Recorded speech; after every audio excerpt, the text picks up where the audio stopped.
নমস্কার বন্ধুরা, কেমন আছেন?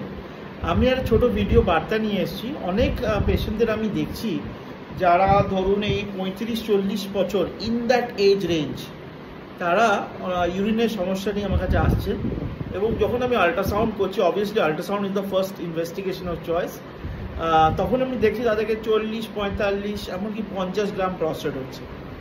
তো তারা অনেকেই বলছেন যে না ডাক্তার, আমরা তো হেলদি লাইফস্টাইল ইউজ করছি, আমরা লিড করছি, আমরা স্মোকিং করি না, আমরা অ্যালকোহলও খুব একটা কিছু নিই না, জাস্ট পার্টির সময় আমরা খালি অ্যালকোহল একটু নিই, কেন আমার হলো?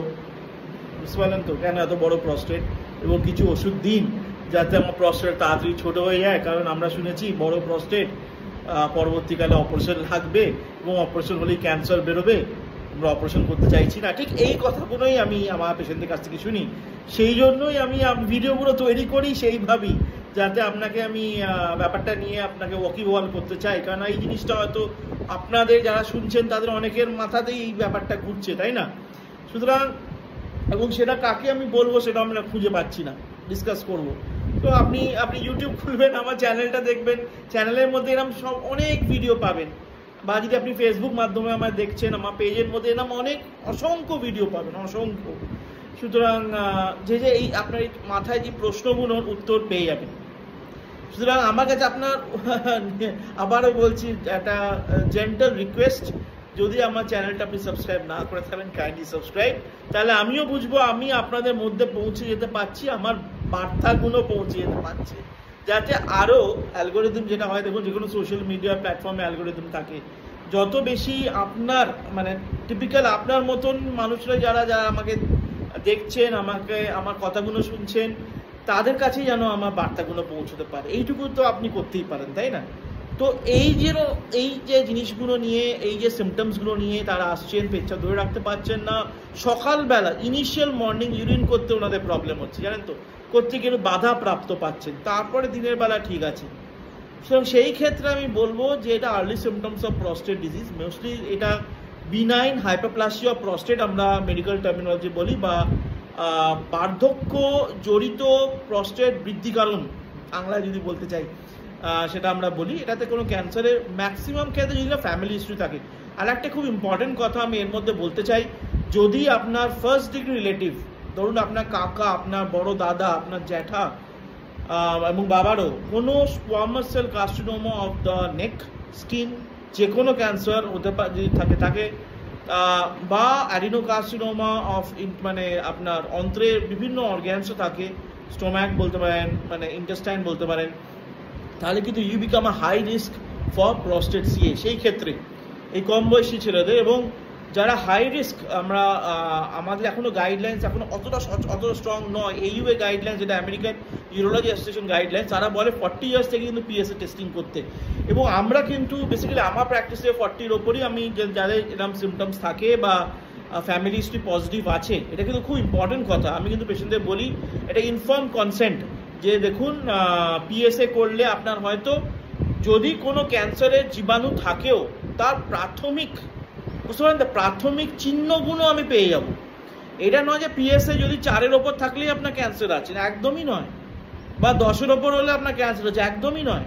কিন্তু হ্যাঁ, তাহলে আমাদের মাথায় চলে আসবে যে না, আপনার প্রস্টেট ক্যান্সার জীবাণু থাকলেও থাকতে পারে, তার টেস্টগুলো আমরা আবার করতে শুরু করব। সুতরাং বিপিএইচ বা মানে যেটা বয়স ঘটিত বা জড়িত প্রস্টেটের বৃদ্ধি কারণ এবং প্রস্টেট ক্যান্সারে কিন্তু বলতে পারেন ইভ্যালুয়েশন বা যেটা আমরা ইনভেস্টিগেশন বলি, সেগুলো কিন্তু দুটো different line of investigations and different line of treatment also. কি বললাম বুঝতে পারেন? কিছুটা ওভারল্যাপ আছে, নিশ্চয়ই কিছুটা ওভারল্যাপ আছে। যেমন আমি অনেক পেশেন্টদের দেখেছি বিশাল বড় প্রস্টেট, 150-200 গ্রাম, তারা অপারেশনের ক্যান্ডিডেট নন বা কোনো মতেই অপারেশন করতে চাইছেন না। তাদের কিছু ওষুধ যেটা আমরা ধরে থাকেন for treatment of prostate C আমরা করি, এবং তার মিনিমাল সাইড এফেক্টস, তাদেরকে আমি জিজ্ঞেস করি, আমি সেই ওষুধগুলো দিই।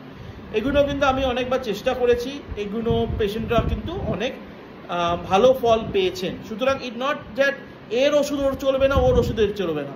কি বললাম বুঝতে, মিউচুয়াল এক্সক্লুসিভ না। কিন্তু হ্যাঁ, প্রস্টেট ক্যান্সার যখন খুব অ্যাডভান্সড হয়ে যায়, তখন কিন্তু বলতে পারেন যে অনেক রকম ট্রিটমেন্ট হয়, কেমোথেরাপি বলুন, হরমোন থেরাপি, রেডিওথেরাপি, সেটা অবভিয়াসলি বিপিএইচ ট্রিটমেন্টের জন্য নট ইম্পর্টেন্ট। তাহলে আমার এই কথাগুলো কিন্তু খুব ইম্পর্টেন্ট, মনে রাখবেন।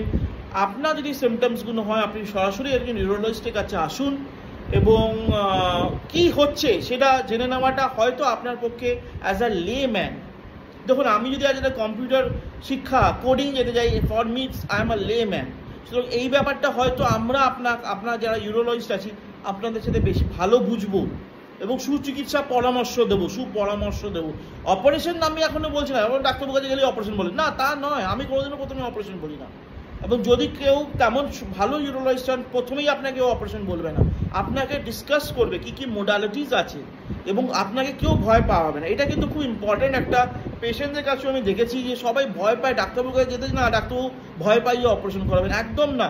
একজন ভালো ইউরোলজিস্ট কোনোদিনও আপনাকে এরম করবেন না, বুঝলেন? আপনাকে দেখবেন এবং আপনাকে ইনভেস্টিগেশনগুলো দেখবেন। বেসিক্যালি আমরা আজকাল ইনভেস্টিগেশন ওরিয়েন্টেড, মানে এত অ্যাডভান্স ইনভেস্টিগেশন হয়ে গেছে, সুতরাং আমরা ইনভেস্টিগেশনেই বুঝে যাই যে কার কোন স্টেজে আছে এবং সেই পরামর্শটা আমি পেশেন্টদের দিতে পারি যে আপনার ধরুন T1 স্টেজে আছে, T2 স্টেজে, তার ট্রিটমেন্ট এটা, তার ট্রিটমেন্ট ওটা, সবসময় অপারেশন লাগে না, নন অপারেটিভ ট্রিটমেন্ট আছে না, এই ক্ষেত্রে অপারেশন লাগে, এই ক্ষেত্রে বায়োপসি করতেই হবে। এইগুলো ডিসকাশনের মাধ্যমে কিন্তু আপনি দেখবেন সব সময় যে ক্যান্সার ডায়াগনোসিস হলো বলেই মাথায় হাত দিয়ে বসে পড়লাম তা নয়।